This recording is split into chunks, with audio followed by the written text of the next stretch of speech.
আল্লু অর্জুনের বার্থডে উপলক্ষে অ্যাটলি কুমারের সঙ্গে আল্লু অর্জুনের যে মুভিটা আসবে সেটার যে অ্যানাউন্সমেন্ট ভিডিও আসলো পুরো মাথা নষ্ট করে দিল। মানে সিনেমার কোনো সিন দেখানো হয়নি, কোনো পোস্টার রিলিজ নয়, জাস্ট র্যান্ডম একটা ভিডিও এবং ওটাতেই মাথা পুরো নষ্ট। এবং এই ভিডিওটাতে এমন কিছু এলিমেন্টস আছে যেটা হিন্টস দিচ্ছে এই মুভিটা আসলে কত বড় হতে যাচ্ছে। এবং অনেকে তো এটাও বলছে সাউথ ইন্ডিয়া এখন হলিউডকে নিয়ে আসবে টেনে। মানে এখানে দেখানো হয় অ্যাটলি এবং আল্লু অর্জুন তারা দুজনে মিটিং শিটিং করে এবং এরপরে তারা লস অ্যাঞ্জেলেসে চলে যায় এবং সেখানে তারা লোলা ভিএফএক্স এর সঙ্গে মিট করে, যারা এর আগে অ্যাভাটার মুভিতে কাজ করেছে, থর লাভ এন্ড থান্ডারে কাজ করেছে, গার্ডিয়ান অফ দ্য গ্যালাক্সিতে কাজ করেছে এবং এছাড়া আরো অসংখ্য মুভিতে কাজ করেছে। তারপর তারা এক একটা সেক্টরে যায়, কোনটাতে কস্টিউম ডিজাইনের জন্য, কোনটাতে প্রস্থেটিকের জন্য, কোনটাতে মোশন ক্যাপচারের জন্য। এবং এখানে যেই সমস্ত বান্দা আছে তারা কিন্তু প্রত্যেকেই হলিউডের বিগ বিগ প্রজেক্টে কাজ করেছে। সায়েন্স ফিকশন মুভি বলেন বা সুপার হিরো মুভি বলেন, এই সমস্ত মুভিতে কাজের এক্সপিরিয়েন্স তাদের আছে। এবং এই বান্দাগুলা যখন ইন্টারভিউতে কথা বলে তখন তাদের কথা শুনেই মনে হচ্ছে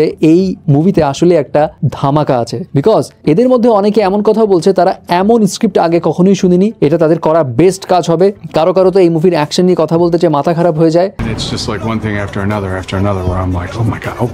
এখন এই মুভিটার বাজেট সম্পর্কে শুরুতে আমরা যে শুনেছিলাম 500 কোটি রুপি, এই 500 কোটি রুপি যে আসলে জাস্টিফাই হবে সেটা এই ভিডিও দেখেই বোঝা যায়। কিন্তু এখানে একটা বিষয় খুব ইন্টারেস্টিং জায়গাচ্ছে, সেটা হলো আসলে আল্লু অর্জুন এবং অ্যাটলি করতে যাচ্ছে কি, মুভির জনরাটা কি হবে, সায়েন্স ফিকশন টাইপ নাকি সুপার হিরো টাইপ, এবং এখানে কি অন্য কোনো ক্রিয়েচার্সও থাকবে, লাইক অ্যাভাটারের মতো কোনো ক্রিয়েচার্স এখানে কি দেখানো হবে, আল্লু অর্জুন কি ওরকম কোনো রোলে থাকবে? বিকজ আল্লু অর্জুনকে এখানে একটা পর্যায়ে দেখা যায় তার মোশন গুলো ক্যাপচার করা হচ্ছে এবং ইউজুয়ালি দেখা যায় এরকম ক্রিয়েচার বেস সিনেমা বা সুপার হিরো বেস সিনেমাগুলোতে এরকম ভাবে ক্যারেক্টারদেরকে মোশন আগে থেকেই ক্যাপচার করা হয়। এবং আল্লু অর্জুনকে কিন্তু এখানে নর্মাল ভাবে হাঁটতে দেখা যাচ্ছে না, একটা জায়গায় দেখা যায় সে 4 পায়ে ভর দিয়ে হাঁটছে, জাস্ট লাইক শিম্পাঞ্জি। মানে অ্যাটলি কুমার আল্লু অর্জুনকে নিয়ে যে কোন লেভেলে ভিশন দেখছে হু নোজ। তবে এর আগে বাজ উঠেছিল যে অ্যাটলি এবং আল্লু অর্জুন এই সিনেমায় আল্লু অর্জুনকে ডাবল রোলে দেখা যাবে। তবে মনে হচ্ছে ডাবল রোলে দেখা গেলেও কনভেনশনাল মানে গতানুগতিক কোনো ডাবল রোলে আল্লু অর্জুনকে দেখা যাবে না। আর এখানে ইন্টারেস্টিং আরেকটা বিষয় আছে, সেটা হলো হ্যাঁ এই মুভিতে কোনো সিনেমার সিন দেখানো হয়নি, জাস্ট হালকা একটা ঝলক দেখানো, একটা তলোয়ারের এবং খুবই ছোট্ট একটা ঝলক। এবং এটা দেখে মনে হচ্ছে এখানে পিরিয়ডিক কোনো ড্রামার ছোঁয়াও থাকতে পারে।